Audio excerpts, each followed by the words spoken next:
So Hull City have done it. They've reached the Premier League. They won the playoff final 1-0 against Middlesbrough. Massive congratulations to Hull City. Credit on this incredible achievement, incredible season they've had. An incredible day they've had at Wembley. Fantastic playoff campaign. Done it without conceding a single goal as well, which is quite something as well. I'm not sure that's happened many times before, if ever, in the Championship at least anyway. Not clean sheet in the first leg against Millwall, and then Millwall the goal chalked off, but in the win at Millwall, and then clean sheet in the final as well. And I think that was always their game plan. I have to say, I mean, how good of a job has Djurkiewicz done with this team this season? He's absolutely fantastic manager.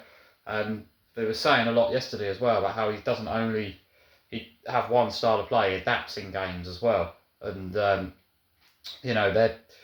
we've seen that a lot this season, I think. And seeing as they've had this transfer embargo going into the season, a lot of people thought they might go down. There was not, you would not have thought they would get in the top 6. But they go into the final day in 7th place, and they're able to get in on the final day. It could have got in without on the goal difference with the win, but they obviously only won 2-1. They did Wrexham to drop points. They snuck in on the final day in 6th place, and they're the first 6th place team to go up this route in the playoffs since Blackpool 2010, so 16 years. It's the first, and it's only the second time ever the 5th and 6th team face each other in the final. It's a very, very unique final, very unusual circumstances coming into the game. We found out yesterday Middlesbrough the players were keeping themselves fit, but they didn't start training properly to face Hull until Thursday, we found out. And Hull preparing to face Southampton since they made the final.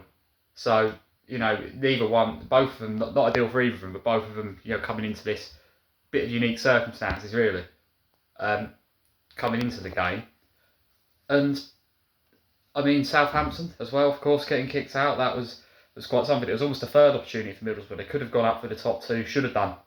With this team, they was in the top 2 for so long, they were doing so well, everything was going their way. Even when Rob Edwards left, Hellberg come in and done so well, but it just sort of, the goals dried up, and we've seen that throughout the playoffs as well, which we'll talk about in a minute. And that cost them place in the top 2. They've fallen to 5th, and they then got knocked out of the playoffs by Southampton. Southampton, maybe gained an unfair advantage. They broke the rules, they're kicked out. So then they get a third chance in the final. Middlesbrough, it just felt like, is it going to be their day? It just feels like if they're ever going to, when they're going to come back up, will it be like this, because of just how unusual the circumstances are? It felt almost written in the stars. But also for Hull, though, their playoff, Middlesbrough never won at Wembley. Hull's record at Wembley is very good. The previous playoff final wins. It's another one they'll win in a playoff final as well. It very much seems to be their thing as a club. Yeah, I mean, you'd always fancy the chances at Wembley. And coming into the playoffs, they had the best head-to-head record against all the teams. They had the best playoff record as well, the best record at Wembley. So those things definitely, I said from the start, you can't overlook those things. And I've had a feeling about Hull the whole way through. They might do it. And it's just been something about them all season. The way they've, not fallen away. They started so well, and they was looked like they was going to be in the top 6 for most of the season, and when it really got going, but it was just at the end they had that blip where they went 5 games without a win, but they won on the final day. That's where they got in there, and then from there going into the playoffs, their performances have just been fantastic. They're a team that they don't have a lot of the ball, but that really suited them yesterday. It really did, I think. And Middlesbrough, a team that the Middlesbrough had to get a goal in that first half, I think, when they was on top. To allow them to win that game. I just thought the longer and longer it went on at 0-0, the more and more it suited Hull City, the more and more they could put the pressure on, the more and more that and they're so clinical as well when they get the chances. They're gonna take them, and it's been the thing all season. They're so clinical because they don't have a lot of the ball. They're one of the most clinical teams in the Championship, and they've done so well in this transfer window as well in the summer. This owner, they've done so well, these owners, to find the players they did on the free transfers. McBurney, what a free transfer that's proved to be. 18 goals, I believe he finished on, the winning goal in the final, of course, yesterday in the stoppage time. So he was always, there's more as well. I mean, they did such good business, and you just wouldn't have thought at the start of the season they'd be able to pull this off, but they have, and they're going to be in the Premier League next season, and I'm really pleased for them. I'm really pleased for their supporters. I'm glad they're back in the Premier League. It's good to have them back. They went down in 2017, and same year as Middlesbrough, come up the same year as Middlesbrough, 2016, then went down the same year, and they played each other in the final yesterday. So really, really funny patterns this, but yeah, Hull in the Premier League, they've been down to League One as well. They've had some terrible years financially. They've had to endure some rough years after they first went down, where they've slowly built themselves back up, and now they've built a really, really good, really, a team that just finds a way to do it, and that's what they did yesterday. We knew they wouldn't have a lot of the ball at Wembley. We knew Middlesbrough would have a lot of joy, but there was also the worry as well. And I think a lot of people, it was a very popular prediction that 1-0 as a Hull, because the way it went, Middlesbrough, the fact they're just not putting the chances away and they haven't been for a while.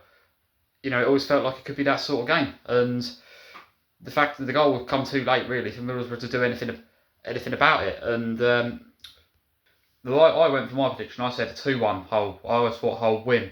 I wondered though if because I thought there might be an early goal from someone and the game opens up a bit, and then maybe Middlesbrough dominate the second half, Hull get a winner a bit later on. But it was very much a case of Middlesbrough just didn't put any chances away in that first half, and I think similar to that Southampton first leg, which is where they lost. I know they ended up going through in the end because of the Spygate thing, but they ended up obviously losing the actual match.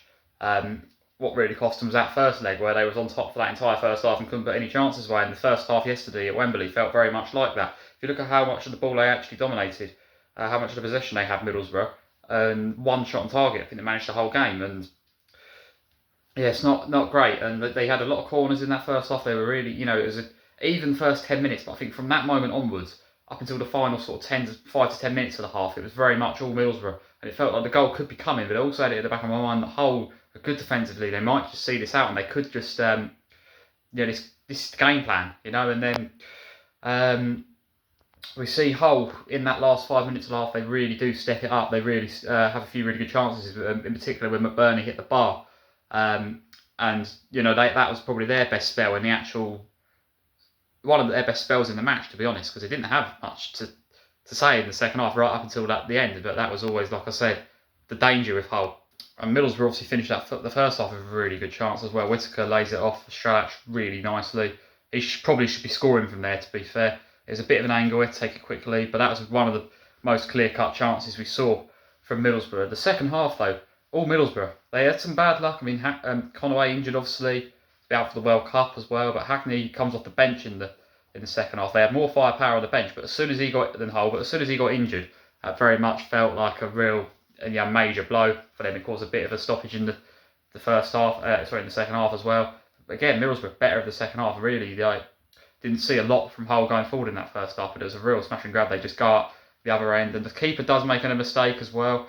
Obviously drops the ball to McBurney, but McBurney's there to slot it in, and Hull in the 94th minute, in the sort of 8 minutes that was added on, grabbed the winning goal, and it was just unbelievable. And I did have a feeling it could happen, and I thought it looked certain it was going to extra time.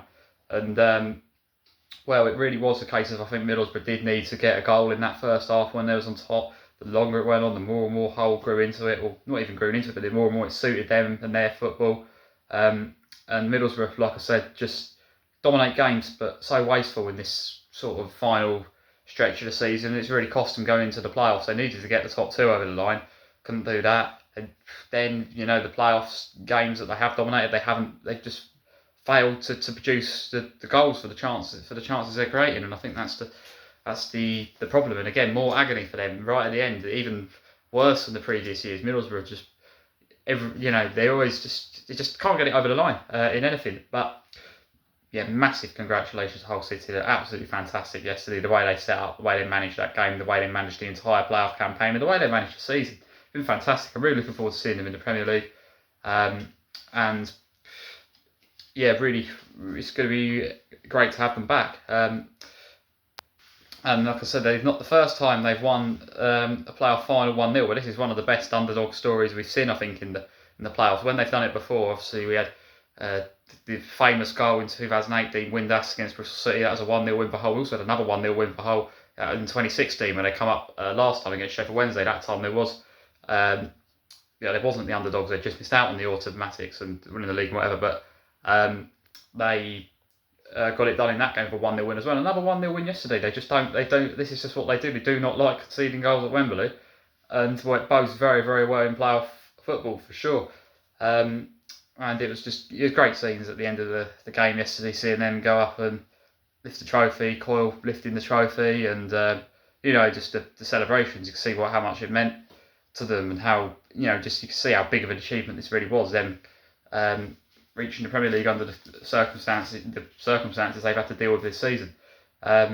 So yeah, and good game as well for 1-0. I thought it was it did have some.